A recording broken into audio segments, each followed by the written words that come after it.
Hi, everyone, and welcome to My Ex Appeal, your everything divorce podcast. My name is Joey Camaro, and I'm here with Mandy Baker. And we are friends that you didn't know you needed, besties all the way. Ride or die. Ride or dies. So if you are new to our show, welcome. And if you are listening once again, welcome back. Yes. And today's a good day. We are talking money. Yes, money. Money. People who say that money doesn't matter, I don't know. That's a tough one to say because it does. Even if you might not want a ton of it, maybe, but you need it. You need it. Yeah. So it's good to have a healthy relationship with money. So thank God we have our guests coming in to help us because I think everybody could learn from that. And we're going to ask them, I think, 6 million questions at least. Oh, we could probably do 2 episodes with Cory. I think we could. Yeah, definitely wrap our brain. And that may be what it comes to. This may open up another door for another time. I know. I'm excited about it. And me too. When you're going to talk about what happened to you specifically and how you kind of overcame the challenges and whatnot, and it's tough. I think when people come in to mediate or coaching clients, the number one thing, and it kind of goes hand in hand with children, because when you're talking about your children, you have to talk about money and how you're going to provide for them and who's going to pay and how much is that going to be and how are we both going to live. So it's all revolved around money. So your number one, if you have children, could be children, but it's money is. Oh, it coincides. Yeah. Completely. Yeah. Yeah. Completely. All right. Well, when he gets here, we'll let him in. Sounds good. How's everything else going? Just, same shit, different day, Mandy. Same here. How about, is he here? There he is. Let's go. And just like that. All right. I'll let him in. Okay. You ready? Ready. Wait, let me take a sip of my coffee. Coffee first. Wait, I'm going to do a product placement over here. Oh, Lord. What are you drinking? Camaro Mediation Coffee. It's a coffee mug. Thanks to our sponsors. Thanks, Mark. All right, I'll let him in with that said. All right, my Ex Appeal listeners, we are here with our new friend and your new bestie, Cory Nichols. We are the friends that you didn't know you needed, Cory, so now you're a new friend. Besties. I love being a new friend. Okay, perfect. Yay. So I'm going to just talk a little bit about Cory. So we met through Amanda, who was on our episode, The Divorce Diet. So if you haven't heard that, you have to go back. She knows your wife, Colleen, who just wrote a book, by the way, shameless plug. And she kind of connected us. And we need this guy in our lives because he's a financial coach and obviously helping people succeed financially. Founder and CEO of Yes Life Financial. Correct. All right. Oh, FBI agent over here. So investment management, investment strategy, taxes, anything financial, Cory is here to help. And on social media. Oh, financial therapist. That is a thing. I love that. Okay. We all need. Yeah, financial therapist. On social media, you can find him on social media, on Instagram. I love your videos. Mandy's been watching your videos as well. Mm-hmm. Tips, tricks, do's, don'ts, just little clips on finances and how important it is. And I think we all need that. And when you see it on social media, it's a little bit more digestible, which is really good. Also, a dad and a husband. We just mentioned Colleen is your wife. She just wrote a book that Mandy and I are both listening to. Yes, we are. Now, don't make it weird. Yeah, I know. Soothing voice of my wife. She's hilarious. So if you want to listen to a funny book, you want to listen to that book. So welcome. You can say shameless plug though. It's not shameless for you. It's only isn't it if I. Oh yeah. Well, that's true. Well, we're connecting the dots, and then they'll go to her. Yeah. They'll go to her social media, and then back to yours, and then back to us. Everybody Ping wins. pong. He's Colleen _Nichols. And I was like, I got into the Instagram game after her. So I was like, I'm just going to go with Cory _Nichols. That's why. Hard time, like, you know how hard it is to find the _. And I'm like, just Google. You know what? Just look me up. People find a way to complain. I like the. I think I found you without the underscore. I think it just comes up. Joey, if you have a hard time finding me, I don't want to talk to you. You have not tried hard enough because it's not that difficult. Cory, first of all, did you not see all the stuff that I found out about you without even asking you? So I thought it's impressive. Mandy too. Wait till Mandy gets into her 42 questions. I'm just happy. I'm a person who tries to make myself available on the internet. So that's good news. I love that. So welcome to the show, Cory. We are going to talk to you and ask you about a million questions. I hope you're ready. Are you ready? Yes. It went from 42 to a million. So we better be. Yes. I like to exaggerate. It makes it better. Okay. So Cory, tell us first. We want to know who you are. I know I just gave a little snippet, but you tell us who you are. I'd like to know personally who you are too, by the way. It's not always just about the professional setting. No. I want to know Cory. I'm addicted to the game of golf. Okay. Perfect. It is the number one topic of arguments in my marriage. Is she a golf widow? It's a golf widow. I'm a golf widow. I'm a golf widow too. Like your husband died because he became a golf fan? Is that what it means? No, like they're just always gone. Oh, Always gone, yeah. Yeah, I mean, it's winter, so she's a little bit happier, but other than that, yes. All the Same fights over at my house. Is this where we end the... You guys are like, Thank you for coming. And done. End the show. Thank you for coming. We're getting somebody else. I mean, do you not? Oh, you can't see, but in my B-reel over here, it's the kitchen. So I have a B-reel going and it's of my kitchen. And there are 2 golf clubs where everybody puts their shoes. So it's like the shoes and the golf club. I have a golf room in the basement. It's Oh, that's smart. Yeah. We do ours in our foyer. That makes perfect sense. Love it. So I'm a golfer. Now that we've got that out of the way, we're still friends. I thought I wanted like the corporate life. You know, I mean, I went to school. I graduated with a degree in finance. I have an MBA. I just wanted to go get that corporate gig, hustle for that 6-figure income. Like got there, figured it all out, and realized I was miserable. And like remember going on a vacation. I don't know. It was like 2014, 15 probably. Went to Cape Cod. Was with like my best friend in the whole world. Spent the entire time just researching how to get out of a dead end job. Mm-hmm.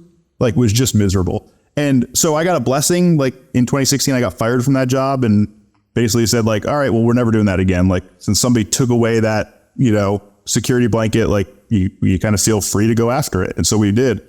And I tell people in hindsight, like it's been relevant to me recently. I've had a lot of clients or friends who have gone through a job change. They've either been laid off or let go. And I think a lot of people take a layoff as a reflection of themselves and their abilities and their contributions. And maybe that's true in divorce as well, right? Like there's probably some tie here. And oftentimes it's a reflection of the person that you worked for, or maybe in this case, the person that you married, right? But like there is some stuff there where it's like, hey, I walked out of that room going like, oh, like you guys have really screwed this up. Like you just lost a really talented individual and I'm going to go just have massive levels of success. And that's going to be the way that I'm going to show you how much you screwed up. And then I don't shy away from saying like, hey, I worked for a piece of shit.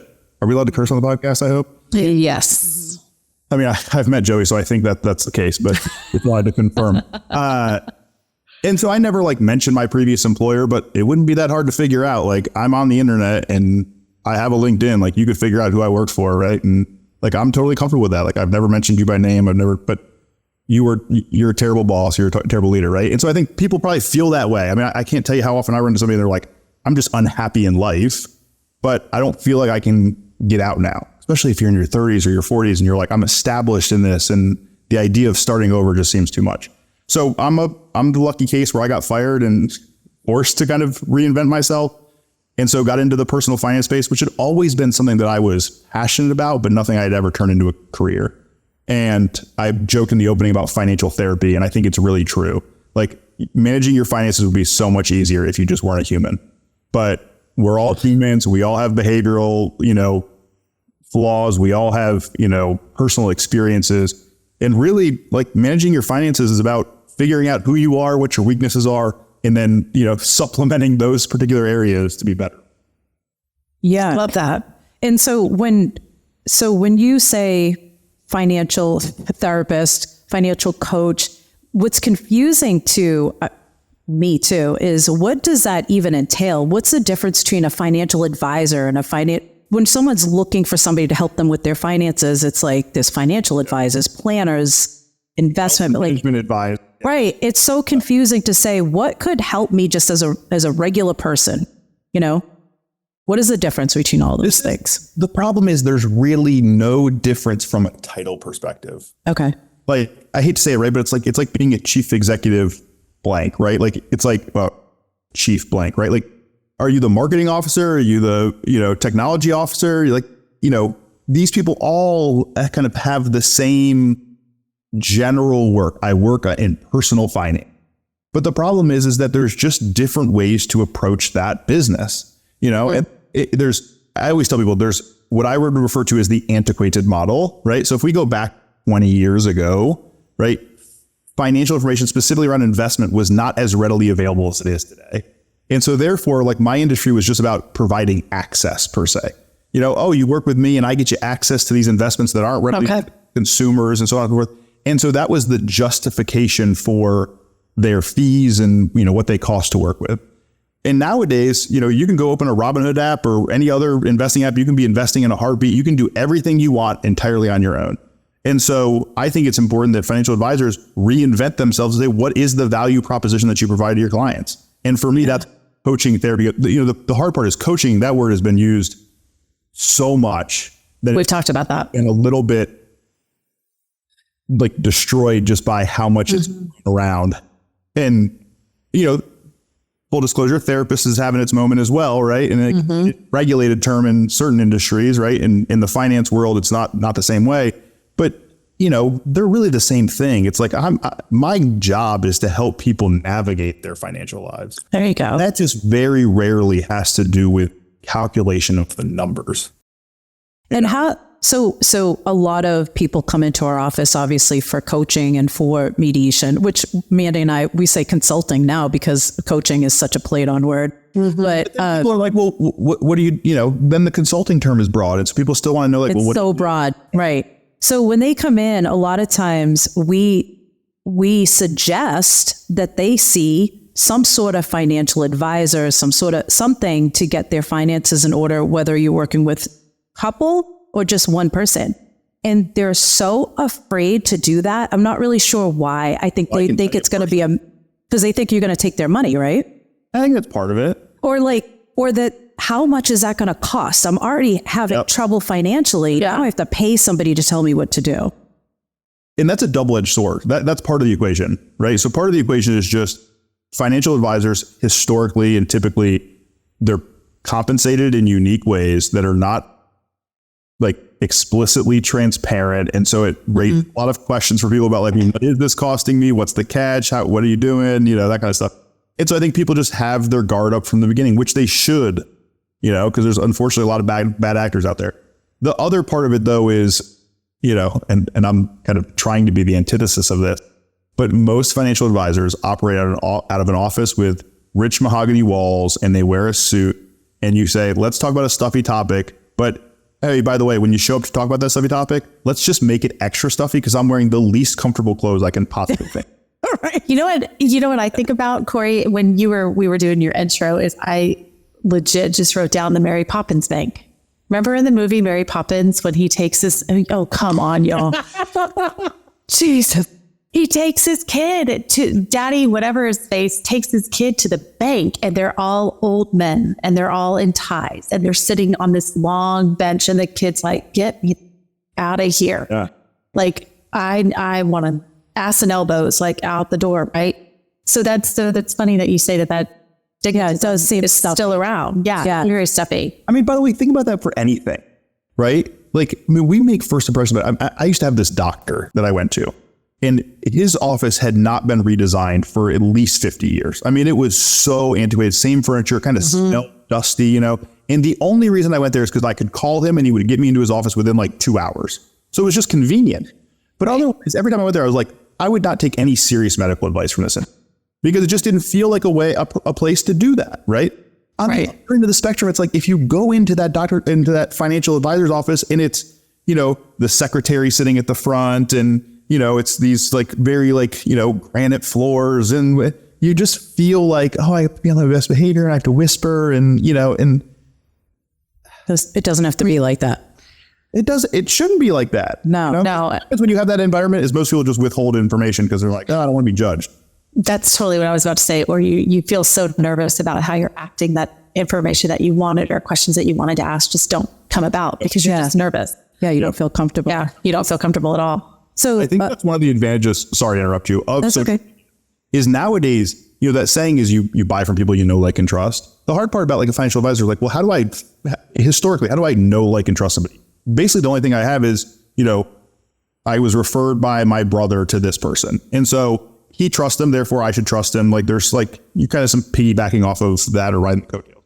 Well, nowadays, like go follow Cory on Instagram. You can follow me for the next year. You can see how I interact with my wife. You can see what I say, and if you're like, you know what, I just don't like this guy. Well, you should not do work with me.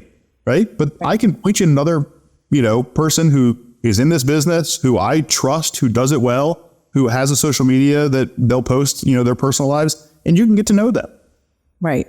No, I love that you said that too, because when I was stalking you on Instagram, you come across all these lists, right? Especially when you're going through divorce, you start to hear the word budget a lot more. You start to hear the word withholding a lot more.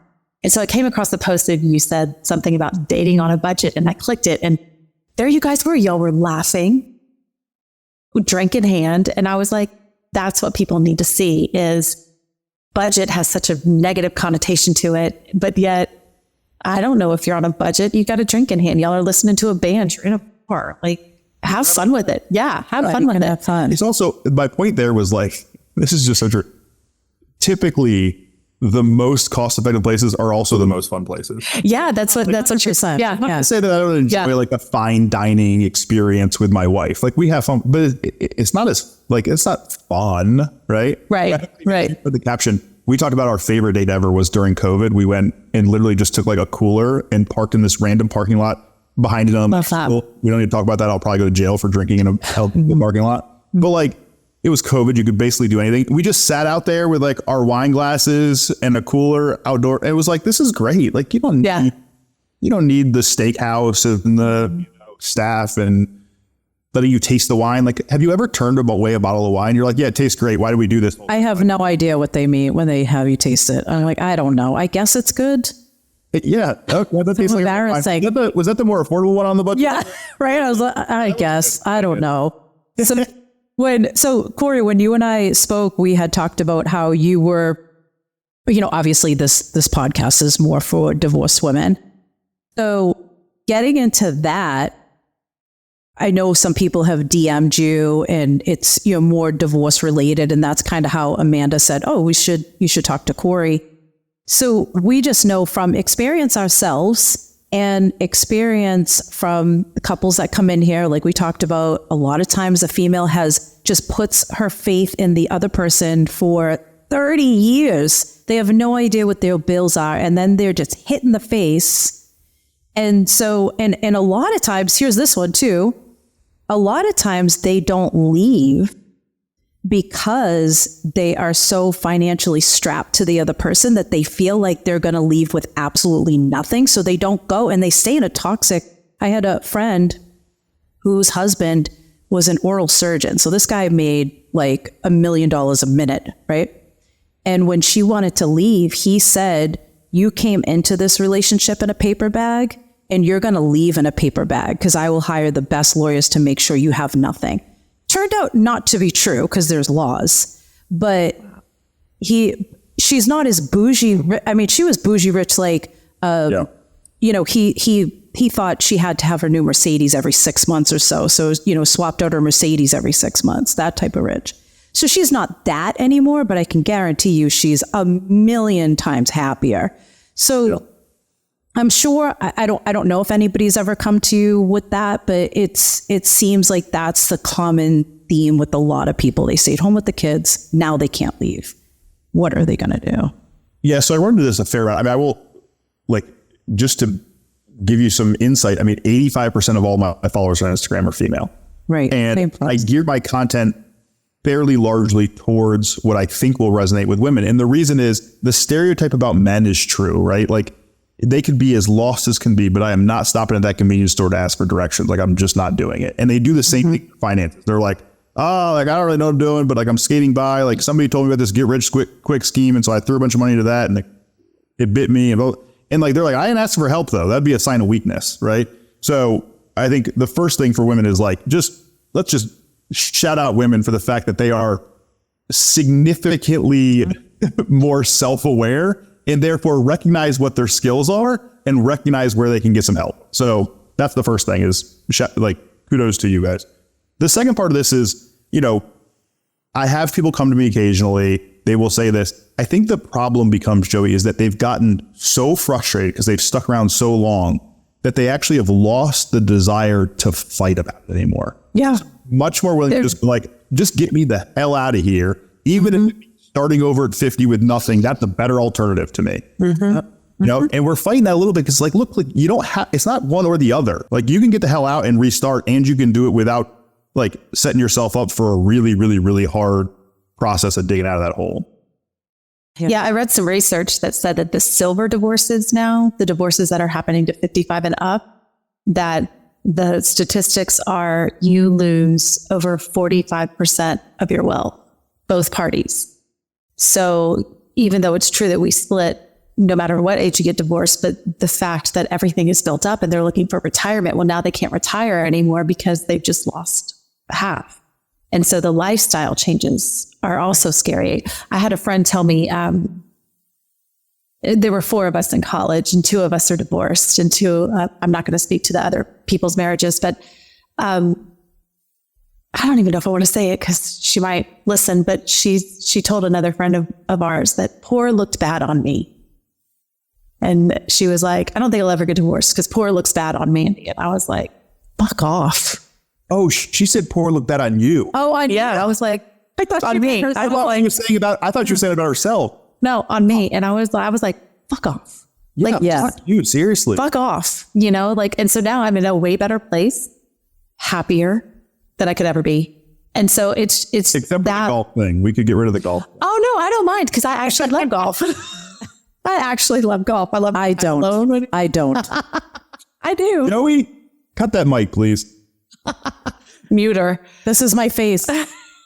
You've been, how many hours does it take to go? We don't need to talk about it. But anyway. We don't talk about it. Anyway. Mandy, I don't know your financial situation, but whatever it is, it looks good on you. Well, thank you. I worked really hard for my financial situation, actually. So obviously didn't know what you're talking about. Yeah, because I think a lot of times now time has gone by. It's not the 50s anymore. You don't just stay with your spouse because, and I think now women are starting to realize, I know some people, like you said, Cory, where they should fight a little bit more, but then sometimes it's what's your price of peace? Like what are you willing to give up and walk away with just for peace and quiet and to move on with your life? And I think finally women are saying, I can figure this out. I just got to go because my mental health is way more important than if somebody thinks poor looks good on me, So Joey, you just mean just leaving the marriage altogether. You don't mean fighting when it comes to fighting. They don't even leave, Cory. They're afraid to go because they think I guess some people, and by the way, P.S., let's do a disclaimer here. We're not giving any legal advice at all. No legal advice. Or financial advice. Or financial advice. For educational purposes only. Yes. These are our opinions. That's what I say. Yeah. This is for entertainment. Entertaining. We're entertaining you with financial information. So they kind of don't pull the trigger on going, but then you can kind of, it's everywhere too. And then afterwards, even after you leave, you kind of give up and you're like, I don't even know what I'm entitled to sometimes, or I don't care, or I don't know. It's such an unhealthy relationship with money. I think that's where it begins. Yeah. And I think the biggest thing there is regardless of how much you want to avoid your financial life, it is not possible. Correct. Like, I think to your point, right? People go like, I don't want to deal with it. I want to just put it over there and skate by. And we've all been there, right? Like we're always there's a time in your life you're stressed and you're like, oh, like I don't want to deal with bills, or I don't want to deal with this, thing or whatever. But whether you're in a marriage, you're out of a marriage, you're, single, in a relationship, you're young, you're old. I mean, it does not matter, right? Like your financial life is going to take place. Mm-hmm. Either be an active participant in that process, or you can just be, I guess a victim or a bystander. And it's not going to work out well if you don't take an active role. And so I'm not saying that you need to fall in love with your finances. I'm a big proponent of, automation and, luckily there's a lot of, ways that you can put things on autopilot and kind of go back to living your life. And I advocate for that a lot, but you do have to be, a participant in that process. Oh my God. And what happens? We're just talking about divorce, but what happens if your spouse passes away? What are you going to do? I mean, that's going to be a shock that day if you don't know how to pay your bills. So or like you, Cory, you lost your job and you didn't know. I'm assuming you didn't know the day that you walked in. Surprised. Yeah. No, I did not know. I mean, I knew that I was being outspoken about things that,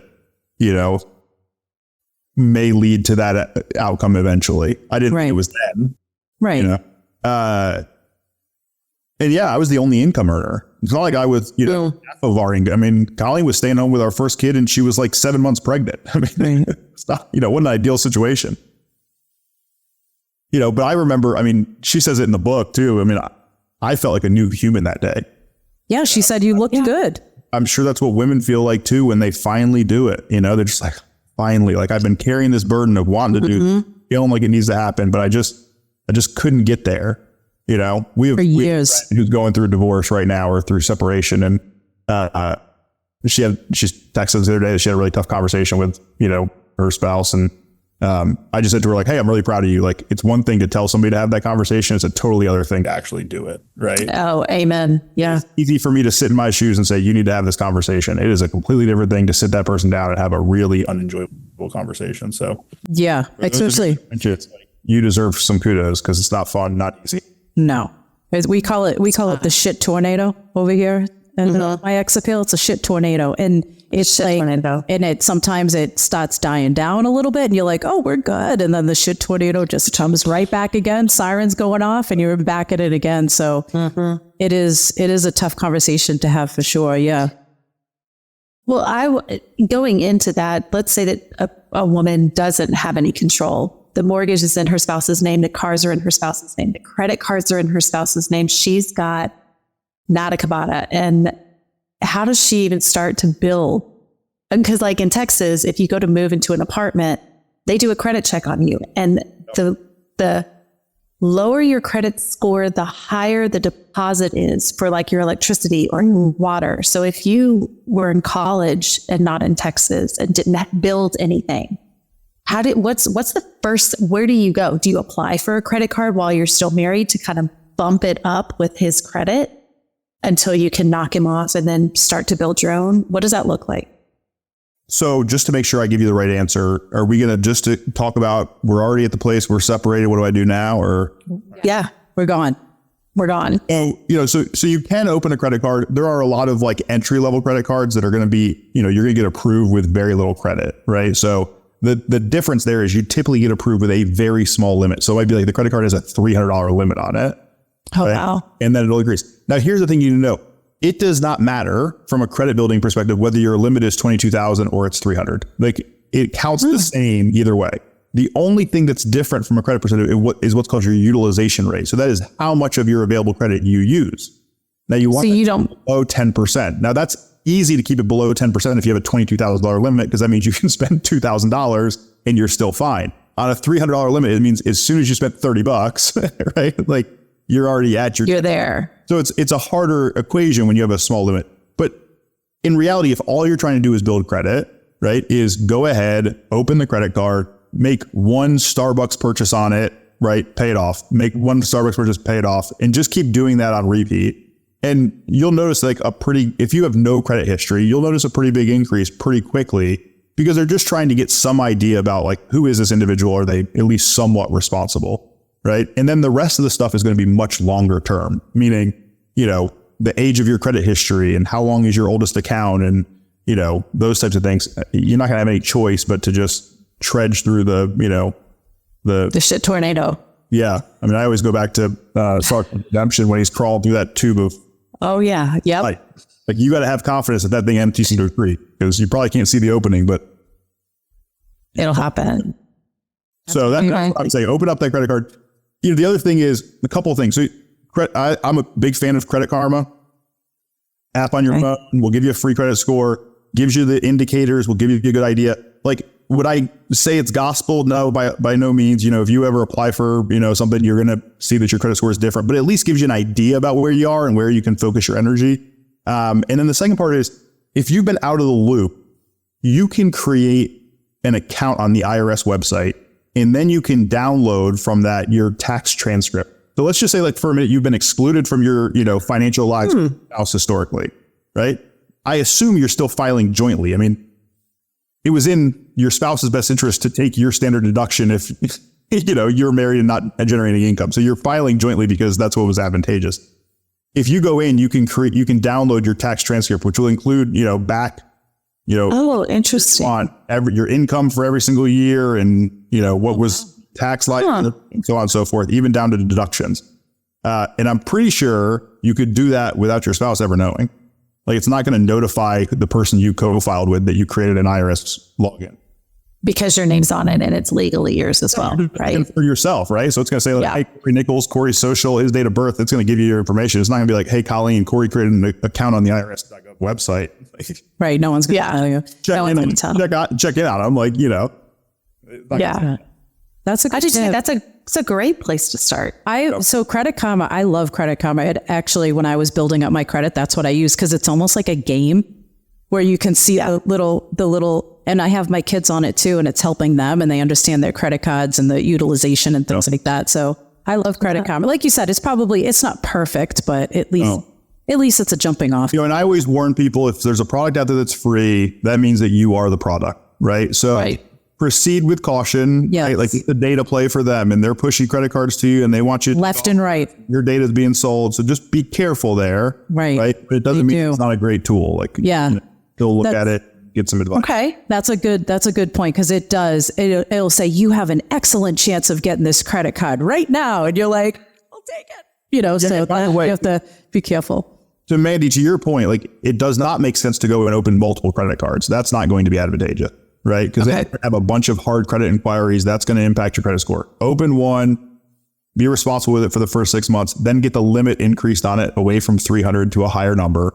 Right? And then maybe another 6 months down the road, you get the limit increased again and you open a new account. Right? Okay. You could get the limit up to, let's say, 5,000. Well, now you've got a little bit more wiggle room. You can do some spending on there without impacting your utilization rate. And you can start to, open another card and start to kind of snowball that from a credit building perspective. Okay. Go ahead, Joey. I was going to say too, some women leave with a good chunk of change, maybe not millions of dollars, but maybe they sold the house and they got the equity or whatever. And they have a little bit of money too. They just go to the bank and throw it in their checking account. And the banks, they're kind of weird too when you go to the bank and they see you deposit all this money, because now they're telling you what you should do with your money. And it's super confusing. So at that point, I feel like that would be a good time to see someone like you to say, what do I do with all this money for my future? Yeah. Yeah. I think look, I'm always going to advocate for getting a professional involved and just for guidance. And, that means asking questions and getting questions answered. Right. I mean, my clients will text me at, 9:00 at night, like, hey, like, this thing popped up and I just saw this article and I'm interested to know what your take is on it. Right. And I'm like, yeah, absolutely. Like, I'm willing to give you my 2 cents. Like, that's what I'm here for. But also, there's a bunch of things here I want to go over because I think there's a lot of interesting ones. So number one, like, yes, getting it into a bank account is always like top priority. Like, if you get a check in a distribution, like, get it into a bank account quick. If you lose that check, yes, you can probably stop payment and get a new, but like, it's going to be a headache. If you get it into the bank, it's protected by what's called FDIC insurance. So that way, if something happens to the bank and your money's not accessible, the federal government comes in and says, you're fine. Don't worry. We know you put 100,000 in here. You're good to go. So it gets it to a place where it's at least safe. Okay. The second part of this is banks have wealth management arms. So they have financial advisors that work for the bank. And the way that they do, like, their prospecting is they just pull up the ledgers for clients and go, who has a bunch of money sitting in their account? Like, go call those people, right? So if you just got this, like, I don't know if settlement's the right term, right? But you just got this lump sum of money from the end of the divorce, you deposited, you're going to start getting calls from the bankers going like, hey, like, would you like to schedule a meeting with our wealth management person? And like, potentially, but the problem is like oftentimes those people are incentivized to sell you some sort of product, put you into a mutual fund, put you into an insurance product. Like, that's how they generate their income. So they're just more inclined to push you that direction, right? Like, you really want a fee only fiduciary advisor, which means you're probably going to have to go outside of, you know, a traditional banking model. And then the last part of this is, and this is true for people who get inheritances. It's true for people in this situation. If you haven't been managing your finances historically and you just get this lump sum of money, and let's say you do pick up a job, but your job doesn't quite make ends meet, what ends up happening is people overspend a little bit in the first month. And it's like, well, it's not really that big of a deal. I borrow from the, you know, lump sum and I clean up everything and we're good to go. And then they do it again and again and again. Well, what happens is you chip away $1,000 or $2,000 a month at that. Right. And so now you fast forward 4 or 5 years into the future and you've got really bad habits, but you've been bailed out by this account every time. Well, now that account's gone and I just keep having bad habit. And all of a sudden I wake up and I go like, hey, I started building my credit 5 years ago. Now I've got $25,000 of credit limit. And when I didn't have that to bail myself out, I used the credit card to bail myself out. And now I got $25,000 of credit card debt and I'm up to my eyeballs and now I'm struggling. Right. So it's important to not wait, right? People go like, oh, I got that. I'm feeling good right now. Yeah, that's the time to do things, right? Like, don't wait until you're like, oh no, I'm in a tough situation. Now I need help. Okay. So right out of the gate. Yeah. Right out of the gate. And that does not mean, by the way, you know, if you're new to all this and, you know, I will tell clients who are new to investing all the time, hey, we're not going to invest all of it. We're going to invest some of it. And the reason is I want to get you comfortable and confident investing. Like, you know, there's a saying in investing, which is, do you know how you die on a roller coaster? If you jump off. Okay. The same thing is true in investing. If you stay the course, it's hard to get yourself put in so much trouble. But if you jump off that roller coaster, that's bad for you when it comes to investing. And so the worst thing I can do for an individual is if I get them investing to a degree that they become uncomfortable and they go, I don't want to do this anymore. I'm out of here. Okay. Because now I've created problems, not just in them right now, but I've created this, you know, idea that investing is bad or it sucks or it's unenjoyable. You know, they're not likely to come back to it later on. Right. So it's really, this goes back to that therapy. I got to make sure that if you're new to this, that you see it as not a scary thing. You know, I'm talking to you a lot about education and what are we doing and how does this work? And if you wanted to get your money, how quickly can you get your money? And what's the cost of it? And how does it impact your taxes? And we're trying to make sure that to the greatest extent possible, you understand what's going on, right? I know that you're not a financial expert. I know that this is not your forte, right? But we're trying to make sure that you're included as much as humanly possible to understand the process because I want you to stay the course. So what about the people so that we're talking about someone who just got, you know, like you said, in the settlement, 100,000 or something like that. What if they're in what Mandy was talking about? Or should they be building something up first, try to get a little bit of money and try to invest it? Because it seems like these are two completely different people. You know, some people leave with almost nothing, you know, they have to start from, you know, see if they can. I would say either way, someone could work with you, whether it's trying to build up credit and trying to build their life again, or somebody who got a big chunk of change. Either way, it's helpful to get a professional involved and not do it alone. And I always tell people, if somebody schedules a meeting with me and there's no opportunity for me to work with them, because, you know, look, I'm a capitalist. I'm trying to make money. I want to run a business and for my family. Like, I'm not trying to hide that. Right. But if somebody schedules a meeting with me and I say, look, there's not an opportunity today for us to work together, right? Because it would not be a mutually beneficial relationship. Let's spend the next 15 or 20 minutes giving you as much direction as humanly possible about where you should be focusing your energy right now. Right. It's like, where are you going to get the most bang for buck for your energy from a financial life? Right. So true. I just refuse to tell somebody like, hey, I can't help you, F off. Like, that's just like, yeah, it's a really bad philosophy. Yeah, we don't do that either. Well, and even that small amount of direction can mean the world to someone who feels lost. Yeah. So a lot of women will also, this happens a lot, is they stay in the house because the house has sentimental value to them, but eventually they won't be able to afford it. So maybe they get that like buyout right away, like you said, and they have a little bit of a cushion for a little while, but then they didn't realize that they have to keep up with the roof and somebody has to mow the lawn and all these things come up. So it would also, I would think, be beneficial at that moment in time, just because they're staying in the house, to go talk to somebody to say, what does this look like 10 years from now? And you could say, you can afford it now, but I don't know if you're going to be able to afford it then. Yeah. I think I said yesterday in something that it's true, and not that everybody's ever seen my social media, but the amount of money that you spend on a monthly basis is the number one, like, most important data point. Right. So if you think about like, hey, here's what my housing expense is and here's what my groceries and like knowing what that all in number is, what leaves my bank account on a monthly basis is so critical to your exact point, Joey, which is like, well, maybe you can sustain it for 5 years because, you run a $1,000 deficit per month, but you got enough in the bank that you can do it. The question isn't whether or not you can afford it. The question is, do you want to deplete the money that you have in the bank over the next 5 years? And I can't make that decision for a client. I mean, I had a conversation with a client the other day who told me she's retired, she's older, and she said, I want to go on this cruise that's like a month-long world cruise. It costs $75,000. Can I do it? And my response was to her, if you do that, this is the age that you run out of money. The question you got to ask yourself is, are you prepared to run out of money at that age? I can't answer that question for you. And the same thing is true here. It's like, you can stay in the house and you can afford this. One of the two things is going to have to change. Either you're going to have to cut back your expenses elsewhere, you're going to run out of money, whatever age it is, or you better find a way to dramatically increase your income. Right. So you just have to have a plan, no matter what. You don't have to take away things as long as you have a plan in the end. You might have to take away things. I think it's important that people take, that they choose the priorities in their financial life. I don't think a financial advisor should ever tell a client how to spend their money. It's just not like, if I told anybody how to spend my money, it would be because I put my values into their life. Tithing is a really easy example about this. There are people who are, really strong Christian faith who tithe their money. And there are people who think that tithing is an absurd concept and would never give 10% of their money to the church. Right.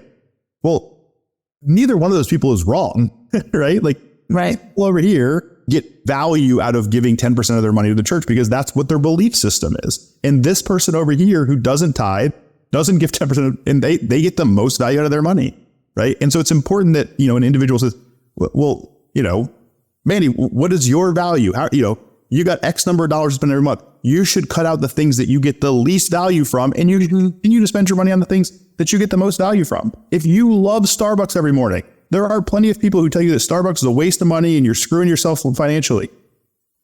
If you want to cut out, I'm going to have a roommate and they pay $700 a month in rent, but I want to get my Starbucks, have at it.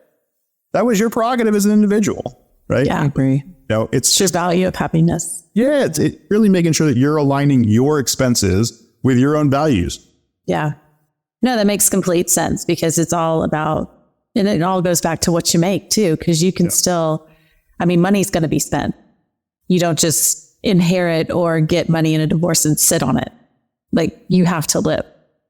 So money's going to be spent. So how do you continue to make money? What's your value of $1? How much do you make an hour? Is that worth your time? Right? So time and money as well. I think also, though, along those lines, so many people say I have an income problem. Like, my problems would be fixed if I just had more income. And it's just not true. I can't tell you how many times I've seen somebody who they'll be making, like, as a household, they'll be making $250,000. Right. And and they're like barely scraping by. And I'll say to them, like, let's go back 15 years ago. How much income were you earning 15 years ago? And they were like, oh, like, I don't remember exactly. And I'm like, yeah, I don't expect you to know exactly. But like, generally speaking, and they're like, oh, like, I was probably making like 65 or 70 and he was making like 50. And I'm like, so you were making like $1.20. You're making half of what you make today. Mm-hmm. Do you feel the same, more broke, more rich as you did 15 years? And they're like, oh, we feel more broke. And I'm like, so you have doubled your income and yet you don't feel any better off financially. Like, income is just not unless you can like 2x your income in like 6 months, like, income is not going to be the solution to your problem. No, it's how you manage it. And a lot of people, my story with divorce, Cory, is I paid for 2 lawyers. My ex also took me to court twice. And this is all within the first like year and a half of the divorce. So I was out in cash and this is going to blow your mind. I was out in cash probably enough for an entire university for one of my kids. Like I've already paid for college for one of my kids just to get divorced. And we didn't have anything. There was no estate. There was no boat. There was no cars. There was nothing, right? It was just to get out. But I guess my point is that I didn't go into debt over it. Like I'm free and clear. I'm cash out, but there was major adjustments in my life to be able to do that, right? Like any extra income that came in, anything from taxes went straight to the lawyer. Any extra bonuses went straight to the lawyer. There was no spending. And so that adjustment for a second meant the world, because now I'm like, I have no credit card debt and it feels damn good. Yeah. It feels really good. Like you had a decision made up in your mind that you refused to use debt to pay for that. And absolutely. And you held that line. So many people are just so quick to go like, oh, like I'll just use the credit card to pay for that. Now, that's not to say I didn't use a credit card. That's a problem for future me. Yeah, exactly. But it's not to say I didn't use a credit card, but I was smart in how I used it. Like my bank had, if you spend, I don't know, $3,000 in the first 90 days, we'll give you $900 in rewards. And I was like, sweet, that's $900 off top. I'm going to put the $3,000, take the $900 off. Now I only owe $2,100 and I'll pay that off with no, zero interest for a year. So it's not to say I didn't use credit to my advantage. I definitely did. But I had to be super conscious about it because I had 2 kids to raise. So this is more just like me being curious, and we don't have to go down this path now, but where you can't just, not one party can divorce. You have to have both parties authorize the divorce. Yes. How is that true in? I think it's well, I mean, I don't understand he had to agree to the divorce. I couldn't just divorce. Well, Mandy had lawyers battling. I had lawyers battling out. But not about just being separated? Yes, it was a mess. It was a mess. I'm not intelligent on this topic, so. I'm not either. I'm just out of it. I'm not a lawyer. So most people, when they get a divorce, they each have to hire a lawyer. And that right away is going to deplete each of them at least $5,000 to $10,000 just for the retainer. So a lot of couples are going into their divorce in debt already, and then more in debt to the lawyers in the process. And it can take years. And every time you see that lawyer, if you eat away at that $5,000 or $10,000 retainer, now they're charging $350 an hour. Here's another story for you. So I just got done with my mediation training last weekend, and there were a couple of lawyers in that mediation training. And they got on the subject of family law, and they kind of both put their head in their hands. They were like, oh my God, family law, the divorce is holy cow. One lady said that she's been working with the family so long that the kids went from 2nd grade, and then she, as the lawyer, attended their high school graduation. No lie. The family. Yes. And that's all money. It's all money. Every time I see them. Yeah. So people leave a divorce. It's a mess. We always say, we went to a workshop once, and someone had a really good analogy, and Mandy and I try to use it all the time. When you're getting a divorce, so when you're together, you have one dining room table with one tablecloth on it. And when you get a divorce, you now have 2 dining room tables and 1 tablecloth. How are you going to cover those 2 tables with 1 tablecloth? And that's what people just cannot wrap their brain around. That it's very expensive to get divorced, like to actually pay lawyers or whatever, but it's also very expensive to be divorced, especially if you come to one lifestyle that you're used to. Yeah, I mean, I see this regularly, which is, and it's specifically to housing. Housing is so expensive right now, and it's like, well, we could on dual income, right? For a younger couple, we could afford housing in wherever we live, right? But we can't afford 2 housing expenses on our same income that we had before. It just doesn't work out. And so, it's like you're forced into situations and decisions that, but you don't want to make them. You don't want to make it, but that's, I think, that's why people end up going like, oh, I'll just stay. Like, just give up. Right. Suck. I think a lot of times, though, it may be going into it, if both people had a healthier relationship with their finances, they'd have a better understanding, because the fear of the unknown is what gets everybody. And they're not thinking things through anyway. And there's a lot to think about when it comes to a divorce. We had one client where the couple was like, he was like, you just buy me out and I'll move and I'll get a condo. I mean, in theory, that sounds like an amazing thing. You know, the kids stay there till they're in college and then we'll move on. And she said, but if we were married, would we be able to keep this, you know, $900,000 home and buy a $500,000 condo? Well, and also just, if you had like $200,000 in equity, it's like, just buy me out. Oh, because I'm just sitting on this pile of cash of $100,000 that I can buy equity that I have in the house. Right. And refinance. Well, then the problem with the refinance, I mean, even worse with interest rates, what they've done, but it's like, well, now even if I was interest rate the same, I'm refinancing $100,000 more, which means my monthly payment's going to go up. Like, exactly. You know, it's just, I understand that. I mean, this is my frustration with pretty much every piece of financial advice that's out there. It's like, here's this like super simple concept that'll make you a billionaire. And it's like, except for like, there's not that many billionaires in the world. So clearly this doesn't work. Right. I saw somebody the other day saying they were like, it was like a 15-year-old who was the child of a financial celebrity. That's all I'll say. And she was like, yeah, my dad has me on his payroll and I make $60,000 and I'm going to invest it. And this piece of real estate's going to double in value every year. Blah, blah. And I was like, if that was the case, when she turns 25 in 10 years, she'd be worth like $13 trillion. Like, we don't have a single trillionaire in the world.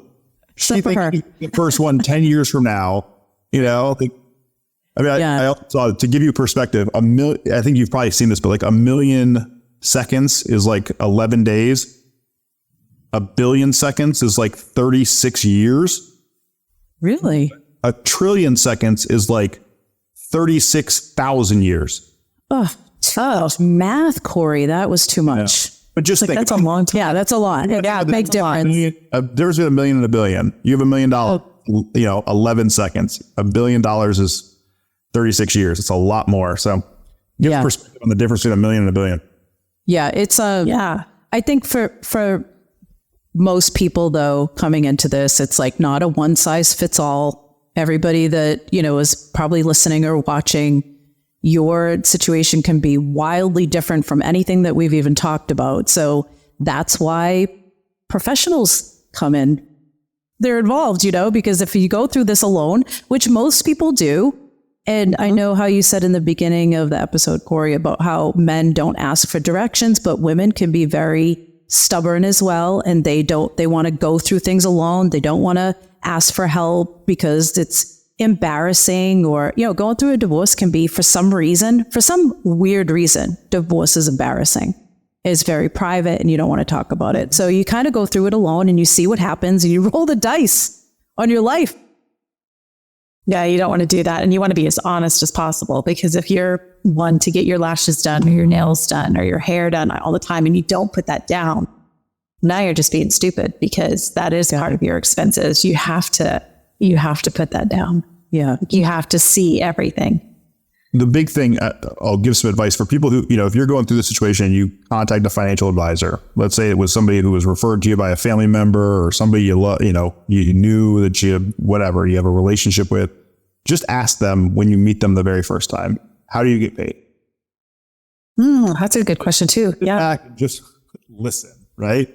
And like, they should tell you how they get paid. And if there's a lot of explanation to go on about how they get paid, you know, then you should start to become more and more concerned. And then if it sounds too good to be true, then it probably is. And what I mean by that, a lot of times people say like, well, you know, I get paid a commission by, you know, the insurance company, but it doesn't change the cost to you at all. So my services are completely free, you know? Well, that's not true when it comes to your, you know, financial products. What happens is that you're eroding your money's, you know, work for you, you know, towards whatever that person is being, you know, paid. So just, you know, ask that question. It'll lead you a lot as far as, you know, where they're going. And then ask, you know, what do you do for your clients? And if they say, oh, we manage your money for you, I'd run away from that relationship. You know, right. I mean, I manage money for people too, but I would never tell somebody that what I do for clients is manage their money. Right. You know, my role as a financial advisor, in my opinion, is to help manage you. You know, it's to help you navigate your financial life. Does that mean that I manage your investments? Yep, it sure does. And where do I make my money from fees from your investments? Yep, I sure do. Right. But that's the least of what we're talking about typically. We are oftentimes talking about what you got going on in the next 12 months. How are you doing as a human being? You know, what changes do you see coming down the pipeline? What things are you stressed about? You know, Team effort. we're happy. No, I love that. We work with attorneys as often as possible because they write our separation agreements for us because we're not attorneys. But we actually just spoke with an attorney recently, and he was one of the more human ones, which is always nice. And he had said, you know, he was fighting with another attorney over a divorce. He was representing one client and the other attorney was. So they were going back and forth. And the other attorney said, why are you getting so upset? You're acting like it's your money. And he was like, this is my client's life. Like, yes, I'm going to act like it's my money. So that's the type of, so I love that because that's the type of person he is. And I would much rather that person. Oh, yeah. I'm pretty sure all attorneys have to agree to a fiduciary standard. Oh, yeah. Oh, for sure. Then the client said, and then he says, it's not my money. Why do I care? Right. Yeah. That'd be warm and fuzzies. I know. Well, You know who wouldn't say that is a female attorney, by the way. Well, maybe. yeah. That's debatable, Cory. Well, and Cory, I love the Debate. Let's debate. I don't care if I'm right or wrong. Just don't disagree with me, Joey. You're the guest. I'm sorry. Yes, you're so right. Yeah. The guest so yeah. So yeah, I think that, Mandy, do you have any other questions before we? No, well, I was just going to say, Cory, thank you for saying that because I fell in with a financial advisor when I was working in the corporate world. And he took hold of my IRAs and my 401k. And then when he found out I was going through a divorce, I don't know if I'd mentioned it on the phone with him or in an email or something, but he immediately called me and he was like, how much debt do you have? How are we going to get out of this? We're going to use your IRA. We're going to pay off your debt immediately when you settle all this. Make sure in your mediation that you leave with only your debt and not his. And I was like, okay, check. Got it. And I luckily fell into being furloughed over COVID. And so when he found out I was furloughed, he called and he was like, I'm transferring X amount into your checking account today. You're going to pay off your credit cards and you're going to be just fine. And I was like, thank God. Yeah. I mean, you know, that's like the thing, you know, you look for those strategic opportunities. Mm-hmm.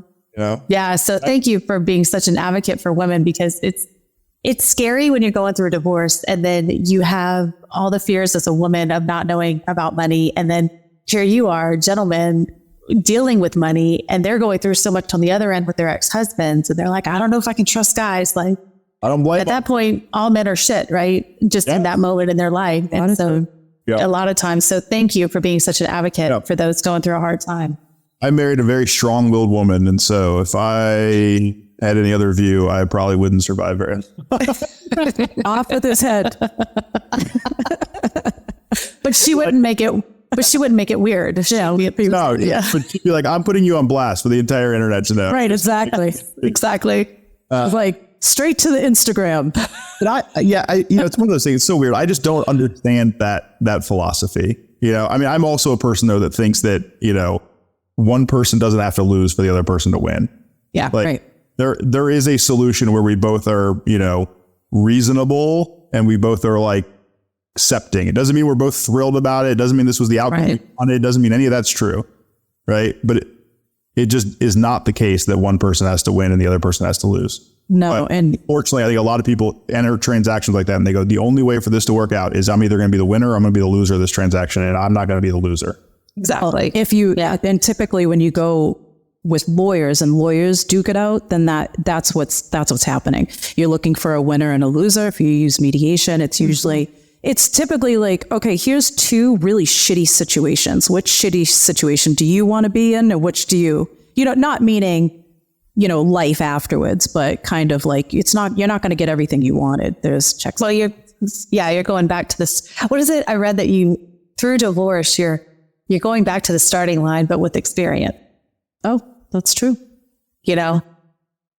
And a little bit of trauma. And a little bit of trauma. A little bit of trauma. But it's fine. It's all fine. Everything's fine. You know what FINE stands for, right? What? No. Freaked out, insecure, neurotic, and emotional. Oh, that's a good one. Very true. The Italian Job. Mark Wahlberg. Oh. Oh. Two movie references. I say that all the time. No, there was what was there? Annie? You did 3. Oh, Mary Poppins, Shawshank Bobbins. Yeah. Annie. Annie. I'm going to send you the clip. The introduction and the Italian Job. I love it. Well, Cory, thank you guys so much for having me. Yeah, thank you so much for coming. Thank you. I'm not even just joking right now. I'm not even blowing smoke up your butt, but it was pretty helpful. I learned something. It was very helpful. Yeah, me too. You learned too? Oh, absolutely. I took notes. Oh, I've just got to go organize them. Yeah. Oh, will you share your notes with me? Because I didn't take any notes. I will share my notes with you. Oh, Mandy. Peace be with you. Thank you. What was the thing that you said to me, Cory? The thing? Normal distribution? No, the curve thing? There was a curve. Yeah. Oh, that's what it was. Normal distribution bell curve. Yeah, the bell curve. Yeah. I was like, that's enough education for today. I almost made fun of it. And I almost made fun of it earlier, but I was like, you can't reference an inside joke on a show because then nobody else gets it because it's just you and I who know what we're talking about. I just did. I did it. Mandy's going to be like, you got to fill me in after. Yeah. Like, what? Well, no, I know what a bell curve is, and I'm wondering where Joey just fits on it. I didn't know what it was. It is definitely in the tail end of the distribution. You know what? Cory, did you know that we have a flat Joey? I don't know what's going on. Most of the time, I don't know what's happening. Well, and that's where I'm going to reference flat Joey. So we have a flat Joey, and Joey, I'm sure she is in California, but she's a very tall cutout of Joey. Like, you know how you see the movie stars? Yeah. So Joey made one of herself, and I have a feeling she's going to make an appearance on this podcast, and I'm going to do a podcast with flat Joey. Did anybody pick up on the fact that she just said Joey made one of herself? Yes, I did. And I'm disappointed, Joey, that you didn't ship it to my house so I could have it sitting back here the entire show. I made it for myself. I didn't have the confidence of somebody who could carve them cut out of themselves. I think I went to like cardboardcutouts.com or something like that. And I just inserted a picture and then I had it sent to the office. But it's like it's like the whole body. Yeah. It's her whole body. To bring this full circle, how well was the lighting in the picture of your cardboard?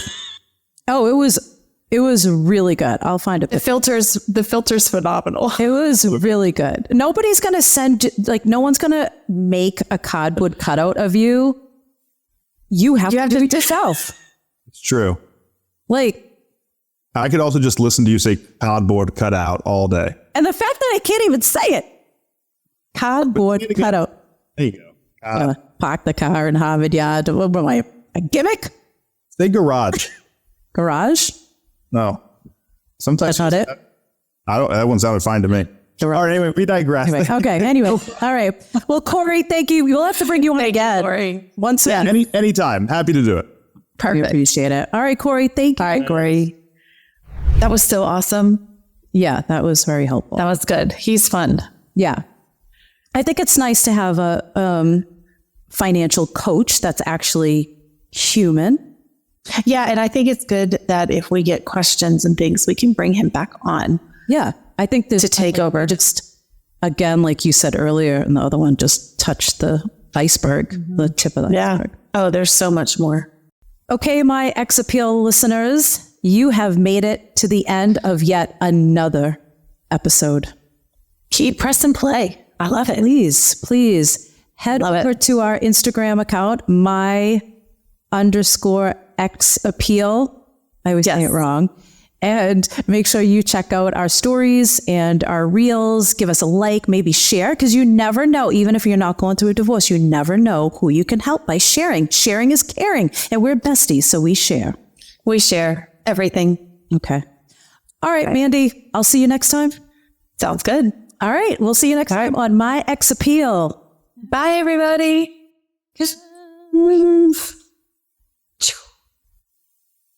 How do you make the... Perfect! Thanks to our listeners, sponsors, and our lawyers on My Ex Appeal and Everything Divorce Podcast.